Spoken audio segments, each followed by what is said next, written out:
Comment discerner une voyance sérieuse? Ses qualités, les pièges. Faisons le point. Pourquoi parler de voyance sérieuse? La vraie voyance dans son ensemble n'est-elle pas sérieuse? Eh bien, je vais vous apprendre que non.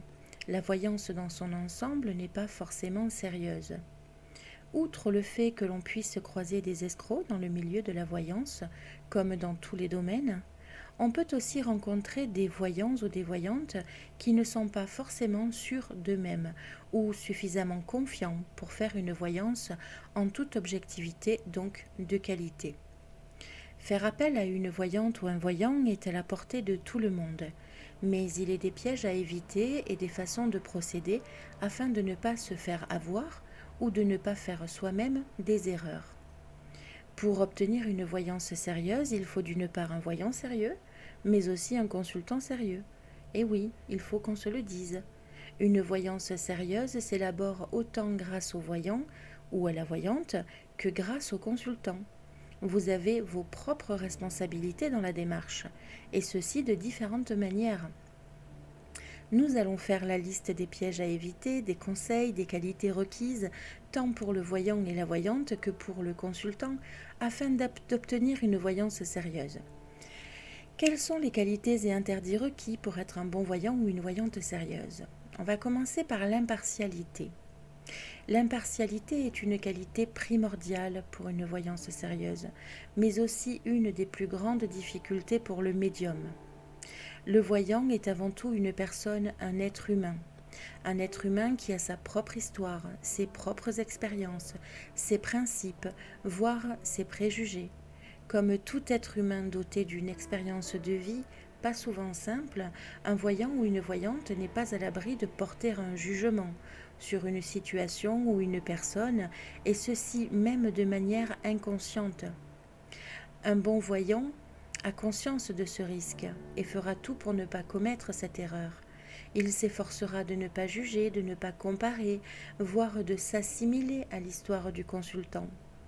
Pour que l'impartialité reste intacte, le voyant devra conserver sa neutralité, ne devra jamais généraliser et aura toujours conscience que chaque histoire est unique. L'objectivité. Comme pour l'impartialité dans la voyance sérieuse, il est important pour le voyant de conserver son objectivité. Pour ce faire, il faut éviter au maximum de porter des conclusions, de chercher une logique dans l'histoire du consultant, de supposer. Par ailleurs, vous n'êtes pas sans savoir qu'un voyant ou une voyante n'est pas apte à explorer son propre avenir. En effet, connaissant sa propre vie, ses envies, ses espoirs, il est quasi impossible de détecter les messages reçus en toute objectivité. Si je me réfère à ma propre expérience de voyante, je peux affirmer que mes consultations les plus abouties sont généralement les toutes premières, lorsque je ne connais pas le consultant. Celles qui suivent ne manquent pas de qualité, mais sont forcément moins objectives, puisque je connais l'histoire du consultant. C'est alors le moment de prêter attention à l'objectivité, de ne pas perdre le fil conducteur de l'impartialité et de s'efforcer à rester le plus neutre possible. J'ai ma technique. Lorsque je fais un tirage pour un consultant que je connais déjà, je me concentre sur sa question en faisant fi de son histoire, comme si je ne le connaissais pas. L'écoute. De toute évidence, être un bon voyant ou une bonne voyante, c'est avoir surtout un don de voyance. Et si possible qu'il soit de qualité et abouti.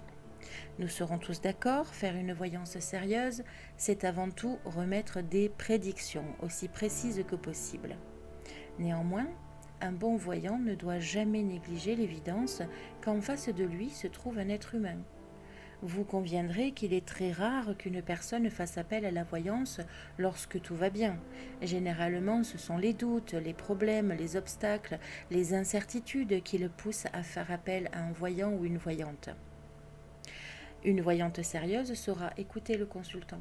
L'écouter, tenter de le comprendre, ne surtout pas le juger et lui remettre des conseils personnalisés, c'est-à-dire en accord total avec sa vie, son caractère et surtout les indications fournies lors de la voyance à travers le support divinatoire utilisé ou ses ressentis selon si le voyant est médium. Le voyant sérieux, la voyante sérieuse aura toujours à cœur de faire son métier dans la bienveillance, la gentillesse et l'humanité. Nous vivons dans une société qui pousse de plus en plus les individus dans la solitude. Une écoute, aussi infime soit-elle, peut faire un bien fou et renverser bien des situations délicates. Mais attention, écouter une personne qui aurait besoin d'échange ne signifie pas le faire parler pour obtenir des informations. En tant que consultant, vous devrez toujours rester vigilant sur ce sujet. Si vous éprouvez le besoin de parler, je vous encourage à le faire après les prédictions principales. D'une part, pour éviter d'influencer le voyant ou la voyante, et d'autre part, pour éviter de servir sur un plateau d'argent les éléments utiles à un escroc qui vous ferait des pseudo-prédictions. La bienveillance. À mon sens, cette qualité devrait être la principale, car elle porte en elle les bonnes intentions, la gentillesse, l'intégrité et l'honnêteté. Les prédictions, les événements à venir ne sont pas toujours ceux attendus ou espérés par le consultant. La voyante sérieuse, le voyant sérieux, aura à cœur de remettre les informations avec douceur et surtout sans complaisance. Dans une voyance sérieuse, on ne dit pas au consultant ce qu'il a envie d'entendre, mais on s'applique à dire les choses de sorte que cela ne soit pas un coup sur la tête au consultant. Il y a bien des manières de faire pour savoir faire preuve de tact, de raisonnement et de finesse. Un voyant sérieux n'est pas responsable de la destinée du consultant, il n'est pas responsable des prédictions, mais il est responsable de la manière dont il remet les informations. Reste à lui de toujours faire preuve de bienveillance et de gentillesse, sans pour autant fourvoyer son don de voyance et son intégrité face à la déontologie de la voyance. L'intégrité et l'honnêteté, parlons-en. Une voyance sérieuse est forcément dotée d'intégrité et d'honnêteté. Le voyant aura toujours à cœur de ne pas faire de mal, d'escroquer, de voler ou de mentir. Il sera déclaré auprès des différents organismes et paiera ses charges comme tout le monde. Méfiez-vous du voyant qui vous propose de donner la somme que vous voulez. Généralement, c'est synonyme de travail dissimulé. Si un voyant est apte à faire du black, c'est qu'il n'est pas honnête. Et comme dit l'adage, qui vole un œuf, vole un bœuf. S'il triche avec la loi, donc avec lui-même, il est fort à parier que son don de voyance, s'il en avait vraiment un au départ, ne lui soit plus alloué par l'au-delà. On ne triche pas avec l'au-delà. Le respect et l'honnêteté sont indispensables à celui qui souhaite conserver son don de voyance. Une bonne voyante, un voyant sincère, ne dénigrera pas un confrère ou une consoeur. L'humilité est une trame essentielle pour tout médium qui se respecte. Tout le monde peut se tromper, même celui qui se prétend meilleur voyant de France et du monde. Si vous consultez deux médiums qui se contredisent, aucun des deux n'a le pouvoir moral de vous dire qui dit vrai. Seul le temps et les événements vous permettront de vous faire votre propre avis. La sorcellerie. La déontologie de la voyance condamne fermement la pratique de la sorcellerie et les sciences occultes. Par ailleurs, il est important de dissocier ces deux pratiques. La voyance sérieuse n'a rien à voir avec la sorcellerie. Il est à fuir tout voyant qui vous propose des pseudo-déblocages. La voyance sérieuse, c'est prédire, voir le passé, le présent et le futur, conseiller, mais elle ne relève aucunement des sciences occultes.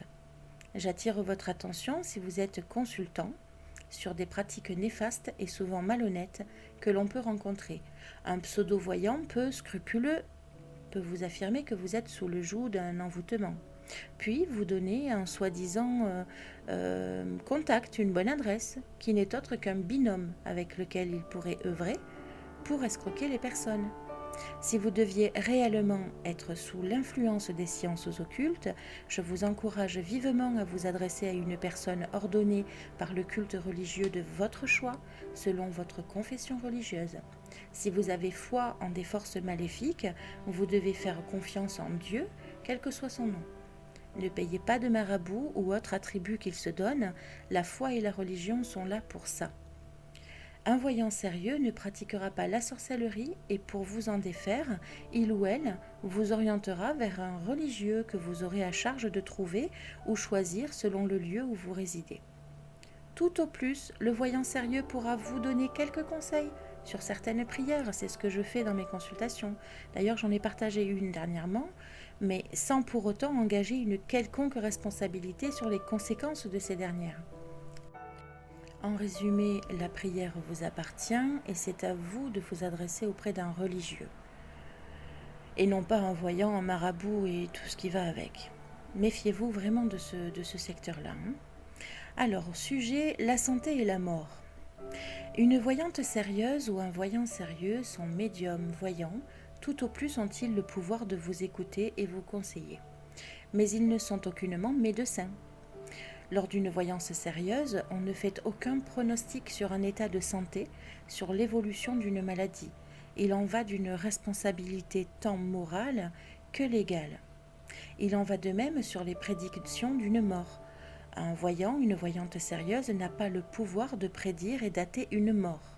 Et c'est d'autant plus dangereux qu'elle peut influer sur le cours des événements. Lorsqu'une prédiction est émise, l'inconscient du consultant l'entend et l'enregistre. S'entendre dire que l'on va mourir nous invite à être défaitistes, voire à provoquer inconsciemment cette mort ou cet accident. Prédire une guérison pourrait placer le malade dans une confiance, donc moins de vigilance ou d'attention. Et à l'inverse, prédire que l'on ne guérira pas peut placer le malade dans le défaitisme et le mettre en danger. Bien trop de paramètres sont impliqués pour qu'un voyant ou une voyante puisse avoir l'audace de se prononcer dans ces deux secteurs. La voyance sérieuse se doit de rester ce qu'elle est, une consultation de voyance non médicale. Évidemment, si le voyant ou la voyante perçoit un danger, elle est dans le devoir d'attirer l'attention du consultant et de l'avertir, mais tout en restant mesurée et nuancée. Inutile d'alerter, de dramatiser, de faire peur ou de rassurer totalement. On avertit, on appelle à la vigilance et on invite le consultant à s'adresser à un médecin si ce n'est pas déjà fait. Le libre arbitre. Le libre arbitre est certainement ce que vous avez de plus précieux. Il englobe votre liberté de penser, votre liberté d'agir et votre liberté d'être. Une voyante sérieuse a pleine conscience de cela et ne cherchera pas à vous imposer une pensée ou à vous faire entendre raison selon son bon vouloir. Une voyance sérieuse se limite à prédire, conseiller, remettre des informations. Libre au consultant d'en faire ce qu'il veut. Un vrai voyant, une bonne voyante, ne cherchera jamais à exercer une quelconque influence sur un consultant. En tant que voyant, on peut savoir que la personne est dans l'erreur, on peut le prévenir, on peut le lui dire, mais le libre arbitre permet également au consultant de faire ses propres expériences. La voyance sérieuse n'a pas pour vocation de changer le monde ou d'éviter tous les dangers. Elle éclaire, elle aide à limiter la casse, et si elle permet d'éviter le danger, cela ne sera que grâce au consultant et non au voyant. Alors passons aux responsabilités du consultant dans une voyance sérieuse. Je vous rassure, il y en a peu. La première étant la plus logique, choisir son voyant. En faisant quelques recherches auparavant, en écoutant le bouche à oreille et en vous référant aux avis d'autrui. En prenant quand même garde aux faux témoignages. Quand on a l'habitude, on les détecte. Être concentré lors de la consultation. En effet, la voyance n'est pas un jeu. En voyance par téléphone, que je pratique, la distance place souvent le consultant dans la désinvolture. Or, dites-vous bien que le voyant ou la voyante a besoin de vous pour que le canal s'active. La concentration est primordiale, autant pour le consultant que pour le voyant. Et je peux vous assurer que j'ai eu des scènes dans mon expérience professionnelle où, un exemple tout bête, mais j'ai eu un jour une femme qui me dit « Je pose le téléphone, je te laisse regarder, je me lave les dents. » Non, s'il vous plaît, concentrez-vous, c'est pas un jeu et on papote pas, on fait une voyance. Donc on respecte aussi nos guides là-haut qui sont là pour vous éclairer également. Donc soyez quand même concentrés. Fournir les vraies informations. Là aussi, ça arrive. Ne mentez pas sur votre prénom ou sur votre date de naissance. Si vous orientez le voyant sur une mauvaise piste, ne vous attendez pas à ce que la voyance soit faite sur une bonne piste. Mieux vaut parfois dire que vous ne souhaitez pas donner l'information plutôt qu'induire en erreur le médium. Ne cherchez pas de complaisance. En appelant un voyant pour entendre ce que vous souhaitez entendre, cela fausse dès le départ la voyance sérieuse. Premièrement, vous ne croirez pas le voyant sérieux, donc vous aurez dépensé de l'argent pour rien. Et deuxièmement, vous influencerez le voyant peu scrupuleux qui se régalera de vous dire ce que vous avez envie d'entendre dans le seul but de vous prendre votre argent. Vous aurez perdu de l'argent pour des mots éphémères et des mensonges. Lorsque vous faites appel à un voyant ou une voyante, pour la première fois, ne racontez pas votre vie. Dites-en le moins possible, au moins le temps pour le voyant ou la voyante de faire ses preuves. Je dis ses preuves, mais c'est aussi un moyen pour le voyant de savoir si vous êtes connecté, si on capte des choses. C'est important de le savoir, si ça capte, si ça parle. Donc n'en racontez pas. Moi, je coupe souvent la parole. Ne me dites rien. Voilà. Vous me donnez la base, prénom, date de naissance, et on verra. Par la suite, vous pourrez raconter. Il ne s'agit pas non plus de bloquer la voyance. Il faut trouver le juste milieu et savoir détecter si le voyant cherche à vous faire parler, pour le bien de l'évolution de sa voyance, ou pour vous manipuler. Soyez gentil. Cela peut prêter à sourire, mais l'agressivité est rédhibitoire pour nombre de médiums. Certains consultants peuvent se montrer très désagréables parce que tristes, en colère, en souffrance ou autre. Mais le médium a besoin de sérénité pour se concentrer. Il est aussi souvent une éponge à énergie. Alors je vous encourage à faire preuve d'autant de bienveillance que vous êtes en droit d'en attendre de votre médium. Bienveillance, respect et confiance devraient être les maîtres à penser d'une voyance sérieuse. Conservez votre libre arbitre, on en parlait plus tôt. Le voyant sérieux, la voyante sérieuse vous remettra des prédictions, des conseils. Libre à vous d'en faire ce que vous voulez. C'est à vous seul de prendre des décisions. Si on vous conseille d'agir différemment de ce que vous auriez fait, je vous encourage à réfléchir au préalable et de saisir pleinement le bien fondé de l'action en question. L'action doit vous appartenir et vous correspondre. Une voyante sérieuse n'a pas à vous dicter ce que vous devez faire ou non. Faites toujours la différence entre un ordre et un conseil. N'oubliez jamais qu'une voyante, un voyant, aussi fort soit-il, ne sont pas Dieu. Ils n'ont pas tous les pouvoirs, ils peuvent se tromper ou être eux-mêmes induits en erreur si vous ne deviez pas être informé de tel ou tel événement, par exemple. Un voyant ne voit pas tout, ainsi ne prenez jamais pour argent comptant ce que votre voyant ou votre voyante vous prédit. Entendez, enregistrez, notez et avisez le moment venu. La voyance doit vous éclairer, non régir votre vie. Et on ne vit pas par procuration. Faites très attention à l'addiction. Si vous sentez que vous consultez de trop et que cela empiète sur la gestion de vos finances, rapprochez-vous d'un médecin, d'un psychologue afin d'être aidé. Le voyant sérieux ne vous demandera jamais de le rappeler. La voyante sérieuse ne vous poussera jamais à la consommation. Mais sachez que le médium ne peut pas refuser de vous faire une consultation, sauf si vous le lui demandez. Si vous êtes sujet à une addiction, n'hésitez pas à contacter à l'écrit votre voyant ou le cabinet de voyance si vous consultez un cabinet, afin de leur demander de vous refuser des futures consultations. Certains cabinets de voyance le feront, même si pour d'autres cela pourrait s'avérer plus compliqué, ceux qui pratiquent la voyance digitale entre autres. Alors pour conclure, si la voyance est une affaire sérieuse, elle n'est pas pour autant traitée de manière foncièrement sérieuse par tout le monde. Je vous encourage à toujours consulter avec le recul nécessaire, à noter les prédictions faites par tel ou tel voyant.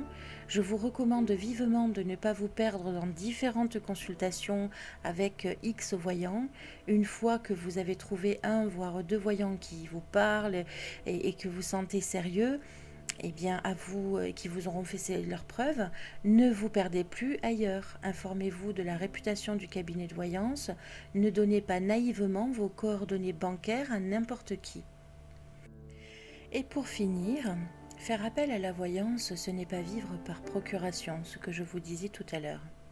On peut vous prédire Rome au bout du chemin. On peut même vous décrire Rome.